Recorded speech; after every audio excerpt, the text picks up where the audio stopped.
figured, let's do this together. Why not, right? You should embrace the summer, even though I'm sweating. Tie-dye the hat. I'm not a massive fan. Not sure on this one. Still, this hat is unique in its own way.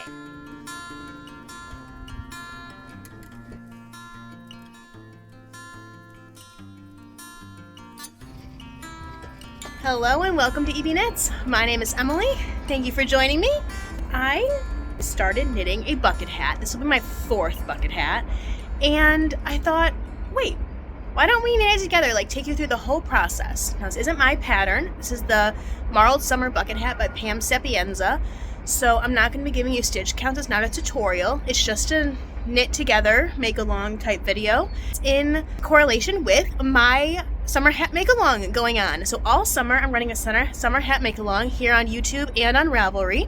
Check out the description for details. I'm using Wool and the Gang. This is their New Wave yarn. It is a cotton polyester blend. I have 1 and more than 3/4 of a ball. So this is, I'm expecting to be using most of this for this hat. So I'm gonna go ahead and make a Ravelry page for this new project. Before we do though, you can see my last 3 projects are all this same hat. This one is the small size. This is a little bit of a variation on a large size. And this is an extra large size that I just like use the pattern as a template. So this white hat is going to be somewhere in between these two. So let's go ahead and add the project. I did start this yesterday, but I'm barely started. All I did was cast on. I used a long tail cast on, and I cast on about 8 more stitches than the largest size so that we can get an extra large brim. Because in my opinion, if you're going to make a bucket hat, it's trendy. Go big or go home, right? I don't know if I'm going to keep it this white, or I could attempt to like ice dye it or just dye it a solid color if I'm not feeling the stark white hat.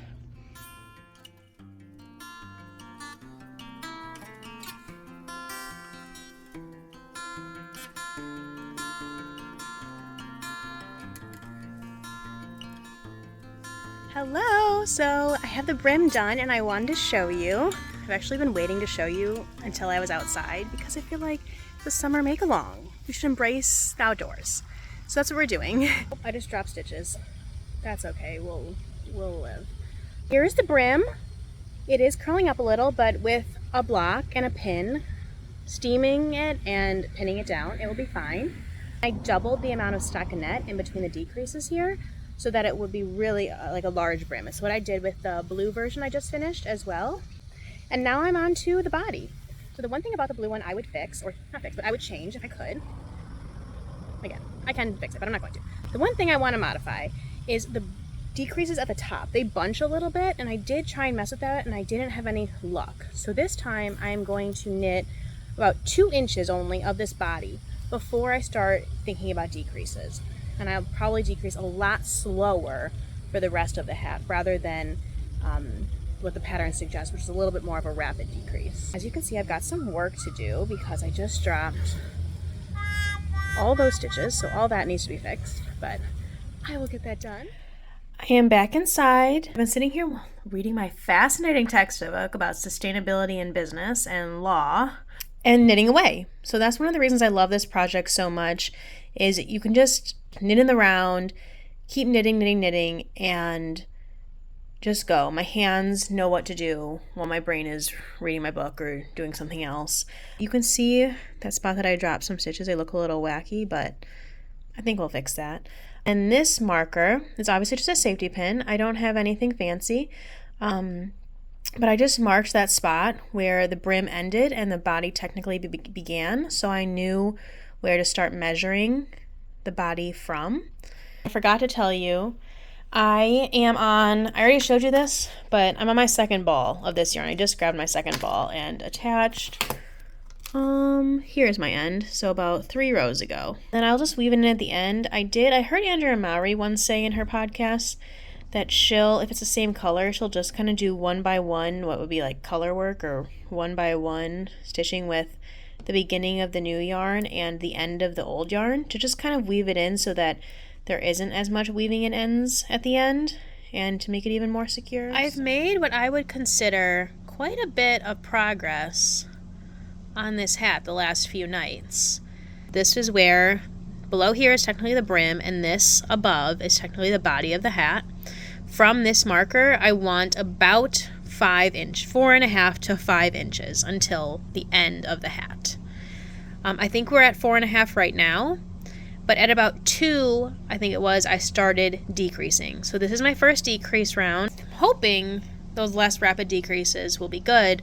Eventually, when I get to the maybe a few rounds further, I will start rapidly decreasing just because it'll be so small. There'll be no point in like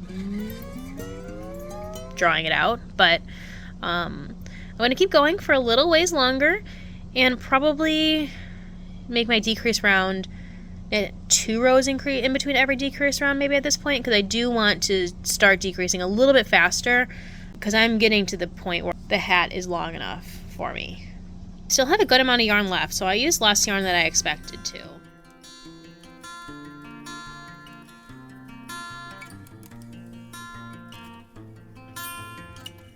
I finished the white hat, and at this moment in time, I think it looks good. I mean, I shouldn't say finished. I still have my ends to weave in. I want to block it so this doesn't roll as much. And I do think I'm going to dye it because I just think this, I don't really love the look of knit stitches in white. I just think it shows every little imperfection. I don't think it looks good contrasting to my skin. I feel like I'm really looking pink and it's gonna be easy to get like makeup or anything else on. So I think dyeing it is the way to go. Listen, let me grab my other ones. So here's the very first one I made. I gave to my mom, so I don't have it here. Here's the red one, which is like just a little bit larger than the large, which actually feels, does this look bigger than that white one? I don't know. Maybe I messed up with those decreases. Maybe the decreases on the top are the way to go. This one's definitely a lot bigger. And then we've got this one, which again, I steamed both those already, so maybe that helps, but this one feels tighter. And that's probably because, you know, here, I'll show you, I still have all these pins in. All those pins are the decreases. And at the very top, I decreased really rapidly and the pins were getting in the way, so I just took the last few pins out. So my decreases are a lot, they start all the way down here. Versus this hat, they start here. So they start here. So most of it is just straight knitting. So that's why it feels nicer on my head. So actually, I think it's less snug on my head, so I think I would recommend this one. Go with the pattern. Don't do my variation. But this is nice too. I think it's also a little bit of a different look. Like, can you, like, I think it looks a little bit different. Like,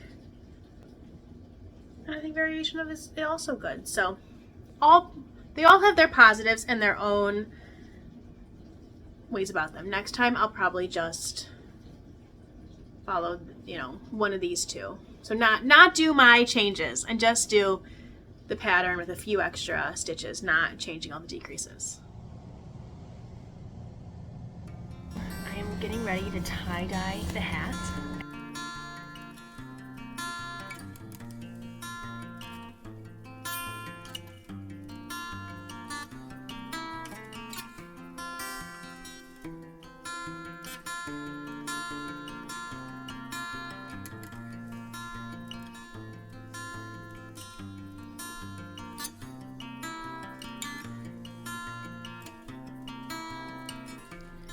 So this is still wet, but I did rinse it.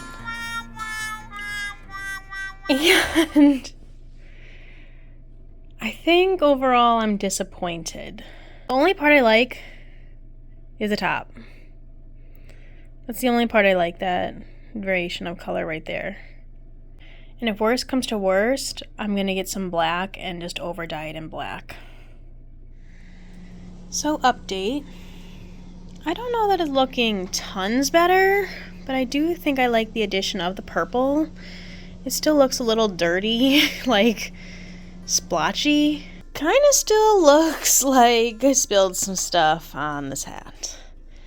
So I'm not madly in love with it. I'm not a massive fan at all.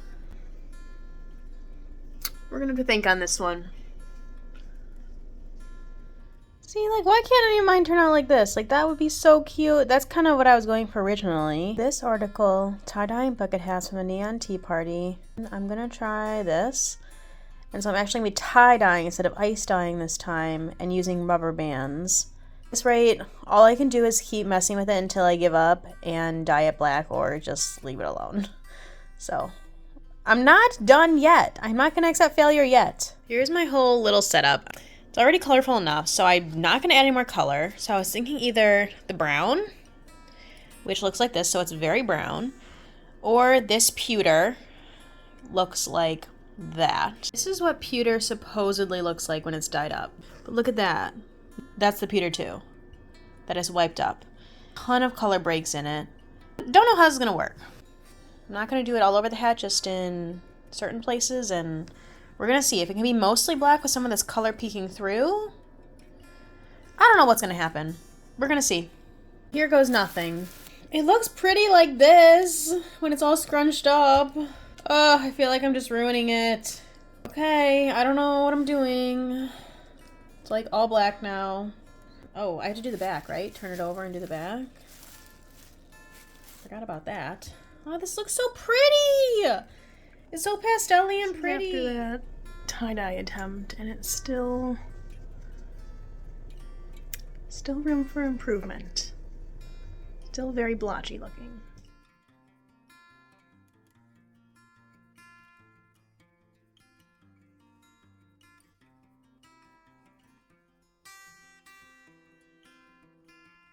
I ended up submerging it in the dark colored dye that pools at the bottom of the bucket because it wasn't as dark as I wanted. It's still really blue. That dye has a lot of blue in it. Here's it on for a closer look, but it still looks splotchy. It's like blue, then splotch of like this strange color, and then purple. Not sure on this one. Still. Final wrap up. Probably final thoughts on this hat.